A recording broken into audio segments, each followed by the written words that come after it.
नाज़रीन, आप जानते हैं कि दुनिया के कौन से मुल्क ने पहली रोबोटिक फौज तैयार कर ली है। वीडियो को एंड तक देखिएगा, बहुत कुछ सीखने का मौका मिलेगा। नाज़रीन, दुनिया इस वक्त एक खामोश इनकलाब के बीच में खड़ी हुई है। ऐसा इनकलाब जो ना नारों से आता है, ना जंगी ऐलानात से आता है, बल्कि कोड, सेंसर्स और मसनूई जहानत के जरिए आगे बढ़ता है।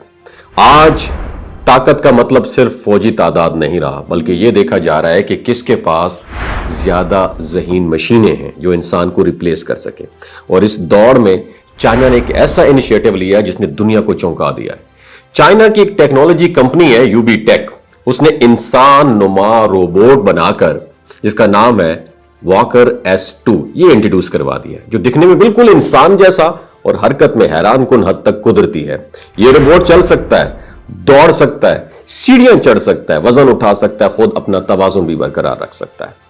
इसमें जदीद रेडार सेंसर्स, 3D विजन और मसनूई जहानत भी इंस्टॉल्ड है, जिसकी मदद से ये इर्द गिर्द के माहौल को समझता है और फौरी डिसीजन लेता है। और यही रोबोट अब सिर्फ फैक्ट्रियों तक महदूद नहीं रहा, बल्कि हसास इदारों और सिक्योरिटी सिस्टम में भी जेर इस्तेमाल आ रहा है। और इसके साथ साथ चाइना ने शार्प क्लॉ और शार्प क्लॉ 2 इस जैसे सिक्योरिटी रोबोट्स भी तैयार किए हैं, जो खास तौर पर निगरानी और गश्त के लिए बनाए गए हैं।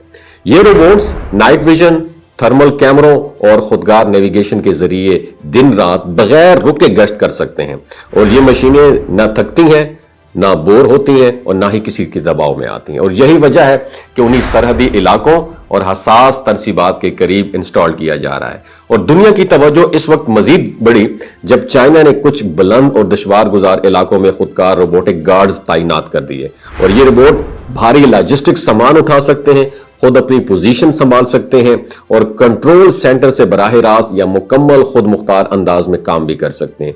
नादरीन, ये एक ऐसा तस्वुर है जहां सिक्योरिटी इंसान की बजाय एल्गोरिथम्स के हाथ में आती जा रही है। और चाइना ने सिर्फ हिफाजत ही नहीं, बल्कि बर्दाश्त के मैदान में भी दुनिया को हैरान कर दिया।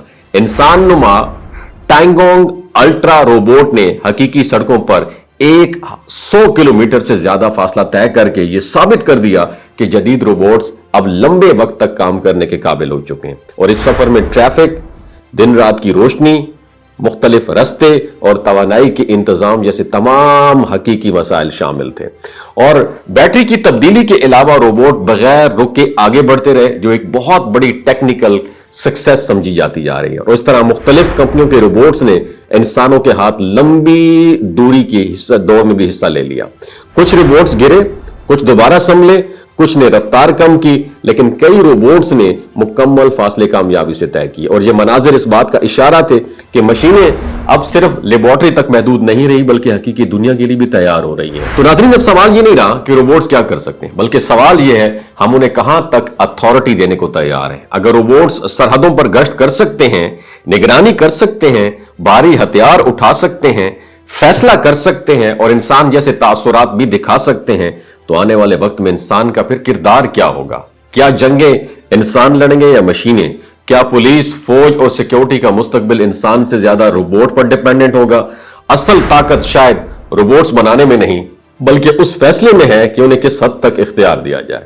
क्योंकि जब मशीनें फैसला करने लगे तो रिस्पॉन्सिबिलिटी भी एक सवाल बन जाती है। चाइना ने यह दरवाजा खोल दिया है, अब दुनिया पर डिपेंडेंट है कि वो इस नई हकीकत के साथ किस रफ्तार से कदम मिलाती है। आपकी क्या राय है नीचे कमेंट सेक्शन में। अगर आप इस बात से मुत्तफिक हैं कि पाकिस्तान भी इस दौड़ में आगे जाए, तो नीचे आपने लिखना है इंशाअल्लाह।